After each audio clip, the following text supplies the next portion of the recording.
Kanchipuram వకుడా silks నాణ్యత మా ప్రాధాన్యత. మదీనాగూడ, మియాపూర్, హైదరాబాద్ లో త్వరలో శుభారంభం.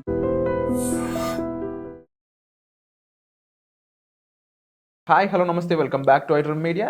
ఈరోజు మనతో ఉన్నారు సీనియర్ స్టాక్ మార్కెట్ అనలిస్ట్ అయిన ప్రభు గారు. సార్తో మాట్లాడదాం. Hi sir. హలో అండి. సార్, ఇండియన్ ఎకనామీ చూసుకున్నట్లయితే మోస్ట్ ఆఫ్ ది ఫ్యామిలీస్ కానీ most of the individuals come under middle class అనమాట. ఎక్కువ మనకి మిడిల్ క్లాసే ఉంటారు. మిడిల్ క్లాస్ ఉంటారు.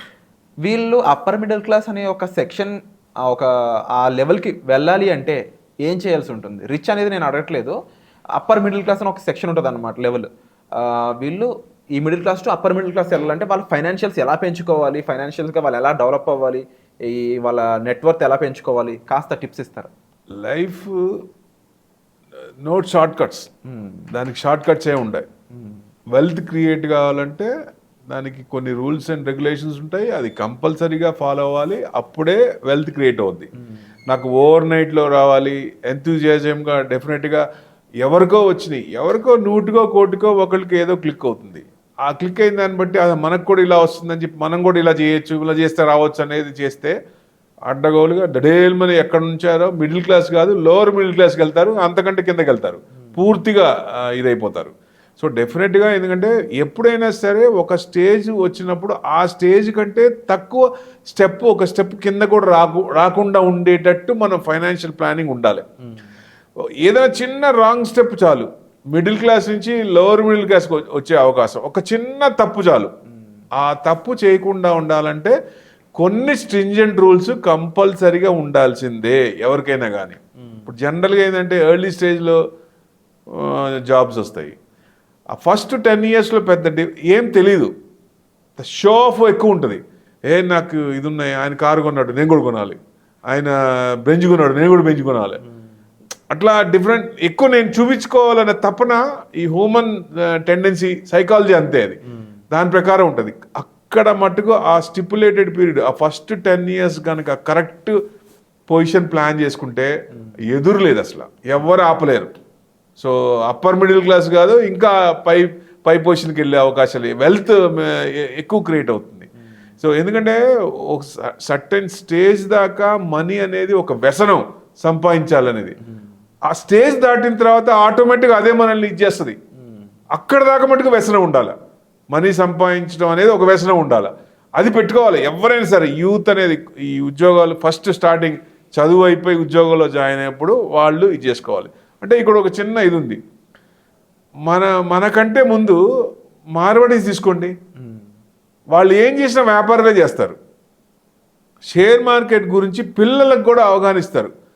ఒక 2 లక్షలు 3 లక్షలు పెట్టి, అరే నువ్వు ఇది నేర్చుకో, నాకు డబ్బులు పోయినా పర్వాలేదు మార్కెట్ గురించి నేర్చుకో అని మన తెలుగు వాళ్ళు ఎంతమంది చెప్పారు? ఇప్పుడు అంతెందుకు, మనకే మన తల్లిదండ్రులు చెప్పారా? నీకు ఉద్యోగం రావాలి, ఉద్యోగం వచ్చినాక నీకు పెళ్ళి అవ్వాలి, పెళ్ళి అయిన తర్వాత నీకు ఇన్వెస్ట్మెంట్ పెట్టుకో, అప్పుడు ప్లానింగ్ రావాలా. అసలు సబ్జెక్ట్లోనే ఫస్ట్ నుంచే ఈ షేర్ మార్కెట్ సబ్జెక్టే, హౌ టు మేనేజ్ ఫండ్స్ లేకపోతే హౌ టు క్రియేట్ వెల్త్ అనేది ఫస్ట్ నుంచే ఉంటే డెఫినెట్గా ఇంకా ఎక్కువ మంది వచ్చే అవకాశాలు ఉంటాయి, ఎక్కువ సంపాదించే అవకాశాలు ఉంటాయి. డెఫినెట్గా గుజరాత్లో చూడండి, చిన్న చిన్న కుట్టీలే ఉంటాయి, లక్షల కోట్ల టర్నోవర్ ఉంటాయి, చదువు ఉండదు అసలు. మనీని ఎట్లా చూడాలి, మనీని మనల్ని ఎలా చూస్తుంది, మనీ ఎలా మన దగ్గరికి వస్తుంది, ఇలాంటి మెయిన్ ఉంటాయి. చేయకూడని పనులు కొన్ని ఉంటాయి, అవి చేయకూడదు, 80% చేయకూడదు, డ్యామ్ షూర్ చేయకూడదు. చేసామా అధపదానికి వెళ్ళిపోతాం, మళ్ళీ తేరుకోలేము. ఎందుకంటే 55 వచ్చేసింది, 55 వచ్చినా కానీ ఇంకా తండ్రి నాకు అది కావాలి ఇది కావాలి ఆయన మీదే ఆధారపడడం కంటే ఫైనాన్షియల్ ఫ్రీడమ్ ఉండాలి ఎవరికైనా సరే.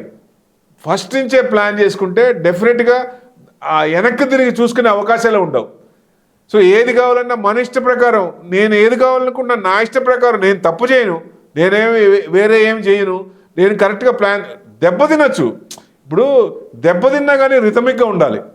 ఏది చేసినా ఒక పని చేసాం, ఆ పని చేసిన నేను ఇందుకు అనుకున్నా కానీ రాలేదు పోయింది అనుకోవచ్చు, కానీ చేసే విధమే తప్పు ఉండకూడదు. అది ముందే ఆల్రెడీ అది రాంగ్ అయి ఉండి, అది చేయకూడదు అయ్యి ఇల్లీగల్ పని అయి ఉండి అట్లాంటివి చేయకూడదు. చేసే పనిలో మనకి కరెక్ట్గా పొజిషన్ ఉంటే డెఫినెట్గా మనం వెల్త్ క్రియేట్ అనేది చాలా ఈజీ. అది కానీ కొన్ని ఉంటాయి కాబట్టి గొళ్ళేలు ఉంటాయి, అవన్నీ మనం కరెక్ట్గా వాటిని ఆ తలుపులన్నీ మూసేసుకుంటూ ముందుకే వెళ్ళాలి, లేకపోతే వాటిలో ఇరుక్కుంటాం, ఎక్కడో చాటు ఇరుక్కుంటాం. That's the main thing. బేసిక్గా ఏంటంటే ఫస్ట్ స్టార్టింగ్ మనకి పర్సనల్ లోన్స్ అవసరార్థమే ఉండాలి, ఎక్కువ లోన్స్ ఉండకూడదు. ఎందుకంటే క్రెడిట్ కార్డ్స్, డెబిట్ కార్డ్స్ ఇది అసలు పెట్టుకోకూడదు అంట నేను. ఎందుకంటే వాటి మీద ఇంట్రెస్ట్ 3% ఇంట్రెస్ట్ అంటే చక్రవడ్డీ. ఇప్పుడు ఈ స్టిపులేటెడ్ పీరియడ్లో నాకు డబ్బులు వస్తాయి అనుకున్నప్పుడు ఆ టైంలో 1 month 40 days కార్డ్స్ టైం ఇస్తాయి కాబట్టి ఒక్క కార్డు పెట్టుకొని ఆ వచ్చే సోర్స్ ఆఫ్ ఇన్కమ్ ఉంది దాన్ని బట్టి యూటిలైజ్ చేసుకోవాలి. అది కూడా అవసరం ఉంటేనే, లేకపోతే అస్సలు చేయకూడదు. మాల్స్కి వెళ్ళామా లూటే అయిపోతాం. ఒకటి కొందామని వెళ్ళి 100 కొంటారు అక్కడ. ఎందుకంటే కార్డులు ఎక్కువ ఉంటాయి, అమౌంట్ ఎక్కువ ఉంటుంది, గిగుతా ఉంటారు, వరుసపెట్టి గిగుతా ఉంటారు. కట్టేటప్పుడు తెలుస్తుంది పెయిన్. సో ఎందుకంటే ఎంతవరకు లిమిట్, అందుకనే నా సలహా ఏంటంటే ఆ క్రెడిట్ లిమిట్ తగ్గించుకోండి. మన శాలరీలో 10% 15% పెట్టుకోండి, అంతకు మించి తీసుకోవద్దు, అస్సలు దాని మించి పోవద్దు. ఎందుకంటే మనకి టెంప్ట్ చేస్తుంటారు, సార్ మీకు మెయిల్ వస్తుంది లేకపోతే లింక్ వస్తుంది, సార్ మీకు ఈ లింక్ టచ్ చేయండి, మీకు 100% చేస్తాం, 2 లక్షలు చేస్తాం, 3 లక్షలు చేస్తాం. నీకు శాలరీ 30,000 అలా అయితే 5 లక్షలు 3 లక్షలు కార్డు ఎందుకు అసలు? ఇదివరకు కార్డు రావాలంటే చాలా ఇబ్బంది పడేవాళ్ళు, చాలా కష్టంగా ఉండేది. అసలు కార్డు రావాలంటే ఇప్పుడు డెడ్ ఈజీ. అంటే టెంప్టేషన్ ఎక్కువ అవుతుంది, ఆ టెంప్టేషన్కి పోవద్దని చెప్తున్నా నేను. తర్వాత ఎమర్జెన్సీ ఫండ్ మెయిన్, ఇదొకటి స్టార్టింగ్ నుంచే ఎమర్జెన్సీ ఫండ్ అనేది కంపల్సరీగా ఒకటి క్రియేట్ చేసుకోవాలి. సపోజ్ ఎవరైనా జాబ్ చేస్తున్నారు, ఇమీడియట్గా జాబ్లోంచి వచ్చేసారు, అనేకమైన కారణాలు ఉంటాయి, వచ్చేసారు అనుకోండి, మళ్ళీ ట్రై చేస్తారు. ఆ కూలింగ్ పీరియడ్లో ఆ 6 months లేదా 2 months 3 months ఉన్నప్పుడు మనం తట్టుకోవాలంటే ఎమర్జెన్సీ ఫండ్ ఒకటి ఉండాలి. ఆ ఫండ్కి డిఫరెంట్ అసెట్స్ పెట్టుకోవచ్చు. మనకు కావాల్సిందే ఏది రిటర్న్స్ బాగున్నాయి, ఏది రిటర్న్స్ వస్తాయి, ఈక్విటీ మార్కెట్ ఎలా ఉంది, ఆ టైంకి పెరుగుతుందా లేదా, అప్పుడు ఎలా ఉందా అది, లేదంటే డెట్ ఫండ్లో పెట్టుకొని 8% 9% వచ్చేటట్టు మనకు లాంగ్ టర్మ్ అవసరం ఎప్పుడైతే చెప్పి రాదు కదా, ఆపదలని చెప్పి రావు. సో ఇట్లాంటివన్నీ బేసిక్గా ఇంట్రెస్ట్ వర్కౌట్ అయ్యేటట్టు మినిమం ఇంట్రెస్ట్ మార్కెట్ పడుతున్నా కానీ సంపాదించే వాళ్ళు ఉంటారు ఆప్షన్స్లో. అది కూడా స్పెసిఫిక్గా ఎవరైతే అనలిస్టులు ఉంటారో వాళ్ళని చూసుకొని దాని ప్రకారమే చేయాలి. ఓన్గా చేసామా ఇదైపోతాం.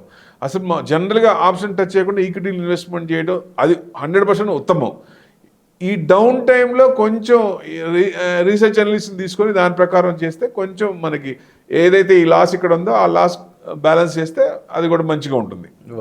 ఒకవేళ చేయకపోయినా మనకి స్టడీ చేసి హెడ్జింగ్ మనమే చేసుకోవచ్చు, ఒకళ్ళు చెప్పాల్సిన పని లేదు. ఇప్పుడు ఎగ్జాంపుల్గా మనకు ఇన్ఫోసిస్ స్టాక్ ఉంది, మార్కెట్ పడుతుంది, ఐటీ పడుతుంది, ఇన్ఫోసిస్ తగ్గుతుంది. ఇన్ఫోసిస్ ఈవీ ఆప్షన్స్ తీసుకోవచ్చు, పుట్ ఆప్షన్ తీసుకోవచ్చు పడుతుంది అనుకున్నప్పుడు. అక్కడ తక్కువే ఉంటుంది కదా, మార్జిన్స్ తక్కువే ఉంటాయి పుట్ బైకి.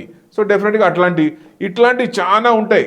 అవన్నీ ఇంప్లిమెంట్ చేయాలంటే ఎక్కడ ఏది ఇంప్లిమెంట్ చేయాలి, ఏ బాణం ఎక్కడ వదలాలి, ఏది సూట్ అవుతుంది అనే దాన్ని బట్టి కరెక్ట్ అనాలిసిస్ చేసి కరెక్ట్ డిసిషన్ తీసుకోవాలి.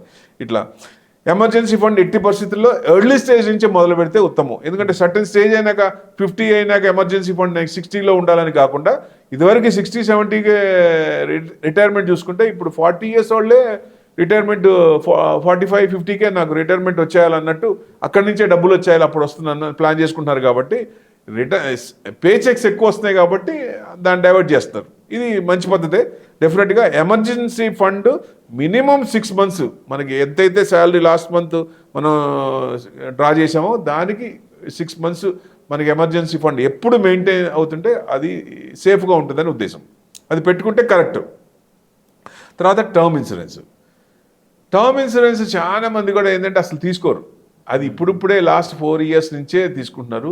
అమౌంట్ చాలా తక్కువ ఉంటుంది, సేఫ్టీ డిపెండెంట్స్కి సేఫ్టీ ఉంటుంది. Plus next health insurance. అసలు వెల్త్ క్రియేట్ కావాలంటే హెల్త్ ఇన్సూరెన్స్ ఉండాలి. ఎగ్జాంపుల్ ఒకటి చెప్తాను, జుంజున్వాలా.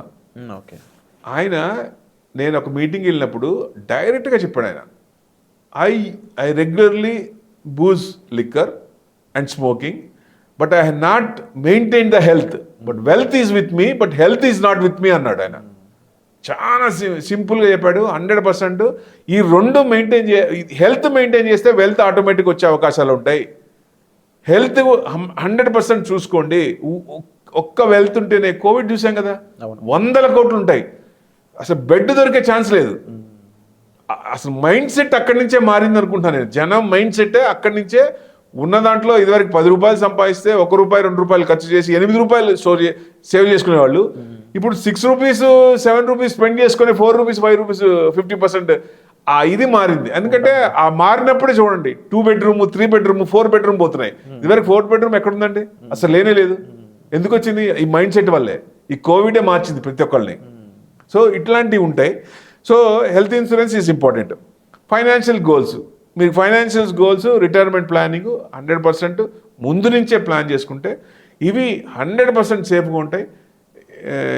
ఎక్కువ అంటే ఎమర్జెన్సీ ఫండ్ పెట్టుకున్న పాటు వీటిని కూడా మనం డిఫరెంట్ గోల్స్ డిఫరెంట్ టార్గెట్స్ ఉంటాయి కాబట్టి మనం ఫస్ట్ నుంచి కూడా ఏది కూడా చిన్న తప్పు చేసామా అక్కడి నుంచి మళ్ళీ వెనక్కి వచ్చే ఛాన్సులు ఉంటాయి. సో మళ్ళీ 45-55కి మళ్ళీ ఇనిషియల్ స్టేజ్ నుంచి మళ్ళీ స్క్రాచ్ నుంచి మొదలు పెట్టాలంటే కష్టం. కాబట్టి ఏ స్టెప్ వేసినా 100% ఎవరైతే మీరు ఫైనాన్షియల్ అడ్వైజర్ ఉన్నారో వాళ్ళని కరెక్ట్గా చూస్ చేసుకొని దాని ప్రకారం వెళ్తే ఉత్తమంగా ఉంటుంది. ఇవన్నీ మెయింటైన్ చేస్తే క్రెడిట్ స్కోర్ ఎక్కువ ఉంటుంది. క్రెడిట్ స్కోర్ ఉన్నాయంటే మీకు దేనికి లోన్కి వెళ్ళినా అన్నిటికీ ప్లస్ పాయింట్ అవుతుంది. సో ఇట్లాంటివన్నీ మెయింటైన్ చేయాలి. అన్నిసార్లు వెళ్ళకపోయినా వెళ్ళడానికి కావాల్సిన అర్హత అనేది మనకి ఇస్తుంది సివిల్ స్కోర్ అనేది 100%. సో తప్పకుండా ఈ ఫైనాన్షియల్ లెసన్స్ అనేవి చాలా ఇంపార్టెంట్ అండి ప్రతి ఒక్కరికి కూడా. దీనిపై మరింత డీప్గా మీ పర్సనల్ ఫినాన్స్ అనేది ఒకటి ఉంటుంది. అంటే మీ ఖర్చులు ఎంత, మీ రాబడి ఎంత, దాని నుంచి మనం ఎంత బెటర్గా అచీవ్ చేయొచ్చు ఫైనాన్షియల్ ఫ్రీడమ్ అనేదాన్ని, ఈ అంశాలపై మీరు సార్ని అప్రోచ్ అయినట్లయితే మీరు ఒక మంచి ఫైనాన్షియల్ లైఫ్ అనేది చూస్తారు. Thank you.